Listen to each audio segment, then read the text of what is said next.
ఏంటి 3,500 3,500 3,500 ఆ గేదె ఇప్పుడు 50,000 60,000 70,000 అంటే ఎన్నాళ్ళు అవుతుంది? ఒక 30 సంవత్సరాలు 40 సంవత్సరాలు అవుతుందా? 40 సంవత్సరాలు అంటే పాలు కూడా రేటు తక్కువేమో. అంటే రేటు లీటర్ ₹10. అంటే మజ్జిగ అది ఇక్కడ సంతలో అమ్మవరా? ఎంత గ్లాస్ ఎంత అన్నా గ్లాసు గ్లాసా ఎంత? బేడా అప్పుడు మరి బియ్యం ఏంటి? బియ్యమేనా భోజనం ఆ రోజులు? అన్నం పోయిన వటల్లోనా? పాకలు పాకలో భోజనం చేస్తారా?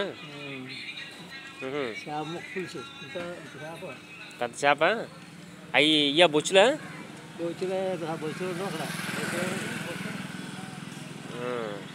వాళ్ళ భోజనం అప్పుడు